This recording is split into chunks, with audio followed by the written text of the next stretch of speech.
warahmatullahi wabarakatuh. Kita lanjutkan feedbacknya ya untuk kelas E. Kita lanjutkan dengan paper Mofaik Fatudia Muwafaq. Judulnya Conflict Between God and Evil in the film The Pope's Exorcist 2023.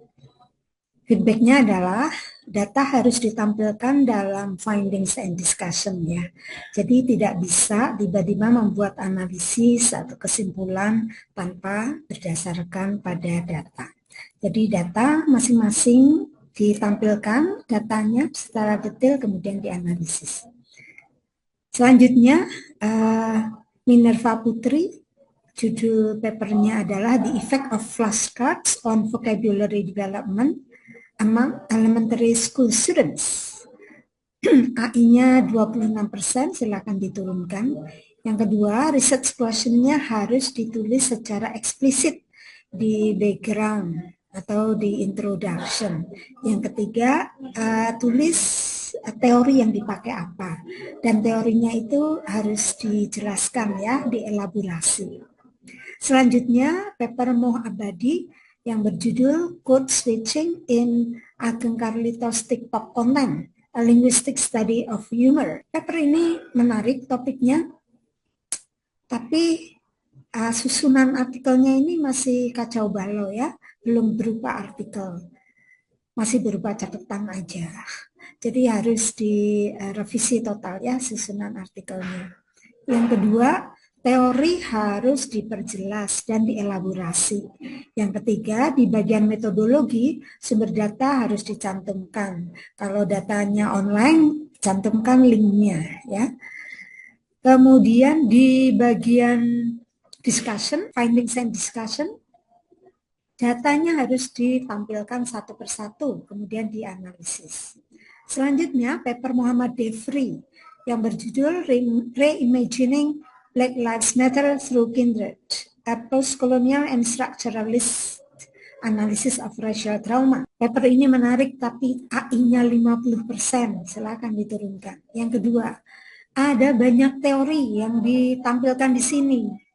Ada postkolonial, ada strukturalis, itu maksudnya gimana ya? Ada juga intersectionality, ada racial trauma.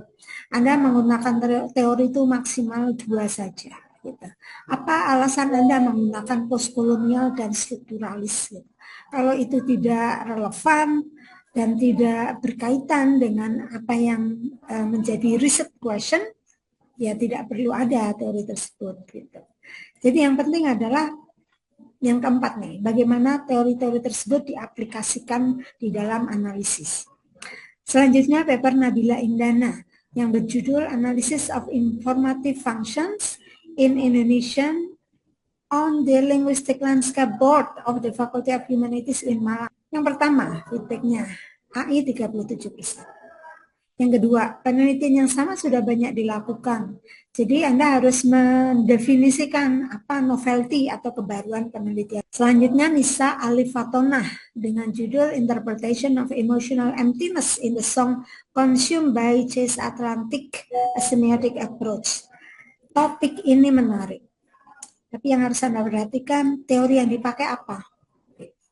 Yang ketiga, konsep emotional emptiness itu apa atau bagaimana? Yang keempat, perhatikan ya research question. Kedua, tidak nyambung dengan research question 1. Jadi research question itu harus relevan ya antara RG1 dengan RG2.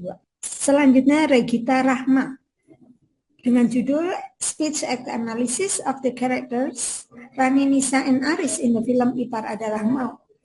AI-nya 23%. Perlu Anda tulis di sini signifikansi of the study. Apa pentingnya menganalisis speech act di karakter-karakter ini. Berikutnya punya Rizka Riyatulzana dengan judul The Impact of How Sunan Bonang on the Economic Empowerment of Kutorejo Community in Tuban.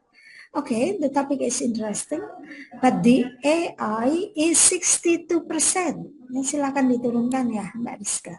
Yang ketiga, data interviewnya masih terlalu sedikit. Ya. Interview itu kan pertanyaannya pertanyaan terbuka atau tertutup. Kalau pertanyaan tertutup itu yes no question. Kalau pertanyaan terbuka itu jawabannya banyak gitu. Nah, jawaban yang banyak ini yang penting untuk ditampilkan sebagai data ya untuk dianalisis. Gitu. Oke, Siti Asia. Judulnya adalah Bridging Cultures Through Words. How Language Reflects Identity and Emotion in Film La Dolce Vita. AI-nya 52%. Jadi silakan diturunkan ya. Selanjutnya paper Siti Dwi Nuryani yang berjudul Evaluating the Effectiveness of Bojonegoro Regency Scholarship Policy on Students Continuation at UIN Malang. Okay, the topic is interesting. But the AI 25%. Silakan diturunkan. Kemudian presentasi datanya mana gitu. Jadi data harus ditampilkan ya. Anda mewawancarai 10 orang mahasiswa. Nah, apa aja yang diomongin oleh 10 orang mahasiswa itu? Wawancaranya poinnya apa saja gitu ya. Jadi harus ditampilkan datanya. Tanpa data, analisis kesimpulan tidak bisa dilakukan. Berikutnya, paper Talita Ardani yang berjudul Isolation and Empowerment of the Marsh Girl in World Degradation Movie. Topiknya menarik, tapi AI-nya besar sekali ya, 48%. Silakan diturunkan. Berikutnya, Torik Farhan dengan paper berjudul Sociolinguistic Study of Language and Identity in Interactions between Local Tourism Actors and Foreign Tourists in Bali. AI-nya 23%, silakan diturunkan. Yang kedua, penting nih, teori yang dipakai apa? Penjelasan teori itu seperti apa dan aplikasi teorinya seperti apa. Jadi di papernya Torik ini tidak menampilkan data sama sekali gitu. Jadi kalau tidak ada data Anda itu nggak bisa, tidak berhak melakukan analisis gitu. Tanpa ada data berarti Anda belum melakukan penelitian gitu ya. Selanjutnya paper Ubaidillah Hakim yang berjudul Analysis of Directive Speech Act Between Mother-Child Relationship in Movie 2001. Topiknya menarik, tapi datanya cuma ada 3 gitu. Coba perhatikan satu film, masa datanya cuma ada 3 gitu. Film hampir 2 jam, berapa 100 menit misalnya ya, jadi datanya mestinya banyak. Di teori ada banyak jenis speech acts gitu, tapi kenapa hanya membahas sedikit gitu, karena Anda tidak menampilkan datanya. Kalau Anda menonton film itu dan mencatatnya, berarti harusnya datanya ada banyak gitu ya.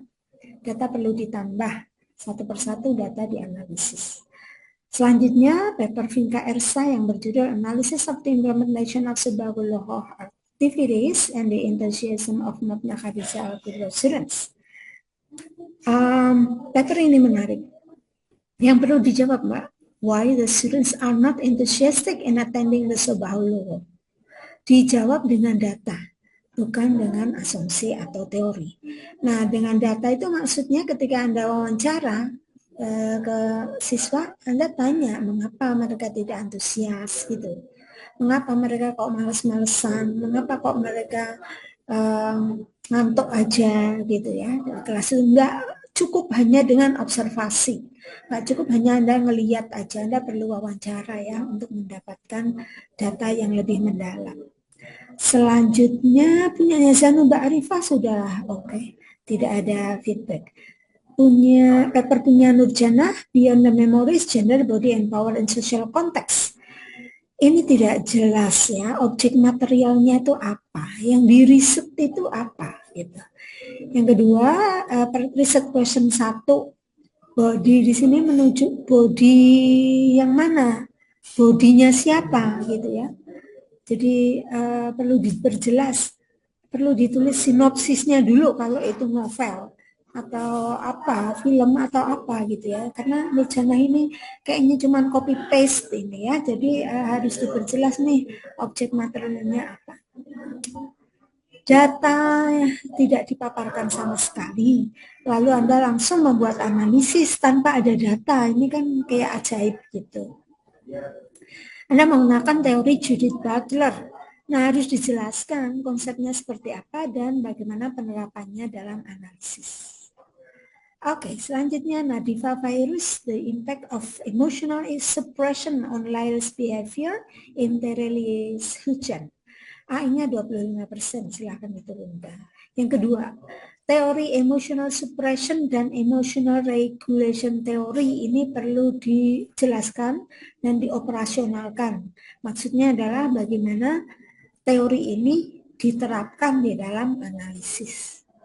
Dan yang terakhir, paper Marsanda yang berjudul Representation of Post-Feminism and Intelligence of Main Character in High Potential TV Series.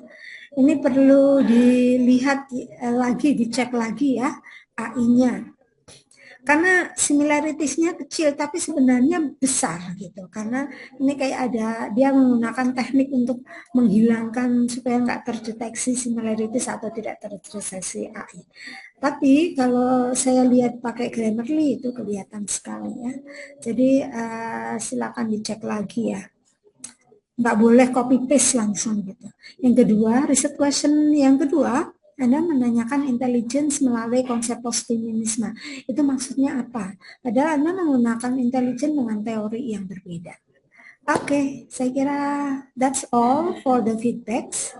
Silakan Anda baca kembali, Anda revisi segera dan dikumpulkan ke saya ya. Terima kasih. Assalamualaikum warahmatullahi wabarakatuh.